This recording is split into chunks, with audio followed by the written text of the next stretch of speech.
Hello दोस्तों, नमस्कार। हमारे चैनल में आपका बहुत बहुत स्वागत है। तो कैसे हैं आप लोग?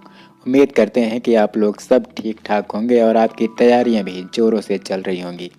दोस्तों, आज हम पढ़ेंगे हिंदी में वर्ण और ध्वनि विचार। तो ज़्यादा समय ना गंवाते हुए हम शुरू करते हैं आज का टॉपिक। तो सबसे पहले हम लेते हैं वर्ण।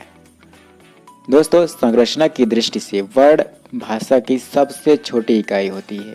अर्थात वर्ण वह मूल ध्वनि है जिसका खंड संभव नहीं है, जिसका विभाजन संभव नहीं है। उदाहरण के लिए आ, का, घा, चा, पा, मा आदि आदि।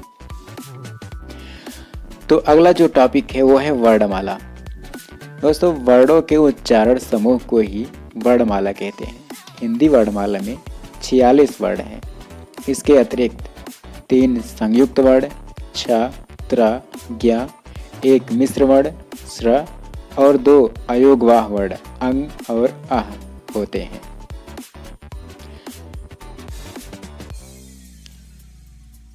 तो आइए बात करते हैं स्वर की। स्वर वे वर्ण हैं जिनका उच्चारण स्वतंत्र रूप से होता है। इसका मतलब है कि जिनके उच्चारण के लिए किसी अन्य वर्ण की आवश्यकता नहीं होती है, जैसे आ, ई, उ आदि। स्वरों को भी हम 2 भागों में बांट सकते हैं। ह्रस्व स्वर, इसके अंतर्गत छोटा आ, ई, उ, ए, ओ और दीर्घ स्वर, इसमें बड़े आ, ई, उ, ए और औ आते हैं। दोस्तों, यहाँ पर ध्यान देने की ज़रूरत है, जो ए, ओ, औ हैं, इनको संयुक्त स्वर भी कहा जाता है। तो नोट कर लीजिए और इसको याद रखिएगा। तो आगे बात करते हैं अयोगवाह की। अंग जिसको अनुस्वार कहते हैं और अह जिसको विसर्ग कहते हैं, ये अयोगवाह कहलाते हैं। इनका प्रयोग स्वर एवं व्यंजनों के साथ होता है। ये शब्द के प्रारंभ और अंत में ही आते हैं, बीच में नहीं। याद रखिए, स्वरों का उच्चारण स्थान कंठ होता है। व्यंजन वर्ण की बात करते हैं। व्यंजन वर्णों का उच्चारण स्वर की सहायता से होता है। हर अंत में स्वर आ छुपा होता है।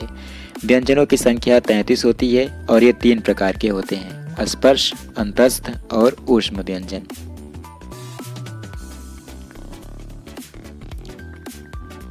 स्पर्श व्यंजन की बात करते हैं। इनके उच्चारण हेतु विशेष अंग या अंगों की जरूरत होती है। इनका उच्चारण कंठ के अतिरिक्त जिह्वाग्र यानी जिह्वा के अग्रभाग द्वारा तालु, मूर्धा, दंत, ओष्ठ आदि स्थानों के स्पर्श से होता है। इन्हें वर्गीय व्यंजन भी कहते हैं। जैसे उदाहरण के लिए का वर्ग को कंठ से उच्चारित वर्ग कहते हैं, च वर्ग को तालु से उच्चारित वर्ग कहते हैं, ट वर्ग को मूर्धा से उच्चारित वर्ग कहते हैं, ता वर्ग को दंत से उच्चारित वर्ग कहते हैं, पा वर्ग को ओष्ठ से उच्चारित वर्ग कहते हैं। अंतस्थ व्यंजन की बात करते हैं तो इसमें या, रा, ला, वा अंतस्थ व्यंजन कहलाते हैं। ये स्वर तथा व्यंजन के मध्य स्थित होने की वजह से आधे स्वर आधे व्यंजन कहलाते हैं।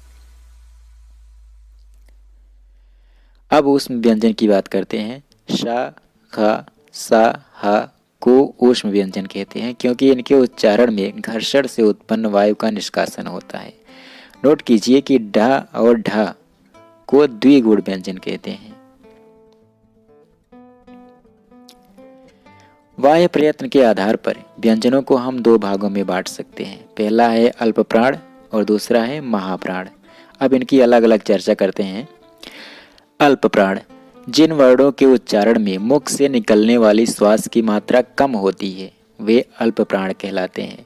प्रत्येक वर्ग का पहला, तीसरा और 5वां वर्ण अल्प प्राण कहलाता है, जैसे का, ग, ङ, च, ज, य, ट, ड, ड़ आदि।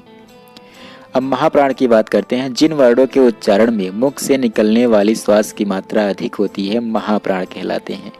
प्रत्येक वर्ग का दूसरा, चौथा और सभी ऊष्म वर्ण महाप्राण कहलाते हैं, जैसे ख, ग, छ, झ, ठ आदि।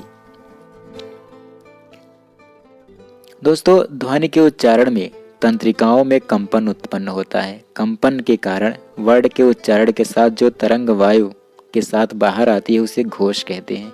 तो घोष के आधार पर वर्णों को हम दो भागों में बांट सकते हैं। पहला है सघोष और दूसरा है अघोष। सघोष वर्ण, जब स्वर तंत्रियां एक दूसरे के निकट आकर वायु में कंपन करती हुई ध्वनि के उच्चारण में सहायता करती हैं तो ऐसी ध्वनियों को सघोष कहते हैं। सभी स्वर वर्ण प्रत्येक व्यंजन वर्ग का तीसरा, चौथा, पांचवा और अंतस्थ वर्ण तथा ह सघोष कहलाते हैं।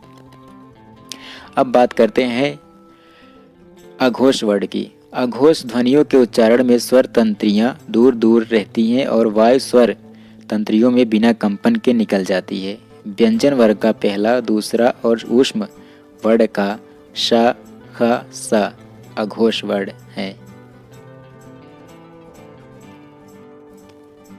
अब बात करते हैं स्वराघात की। जब हम किसी शब्द का उच्चारण करते हैं और उस शब्द के किसी एक वर्ण पर ज्यादा बल देते हैं तो उसे स्वराघात कहते हैं। अब बलाघात की बात करते हैं। जब हम किसी वाक्य का उच्चारण करते हैं और उस वाक्य के किसी एक शब्द पर ज्यादा बल देते हैं तो उसे बलाघात कहते हैं। अब बात करते हैं अनुतान की। उच्चारण के आरोह अवरोह को अनुतान कहते हैं। यह आरोह अवरोह ही शब्द या वाक्य को सही अर्थ प्रदान करते हैं। तो दोस्तों इस वीडियो में बस इतना ही। अगले वीडियो में फिर मिलेंगे एक नया टॉपिक लेकर।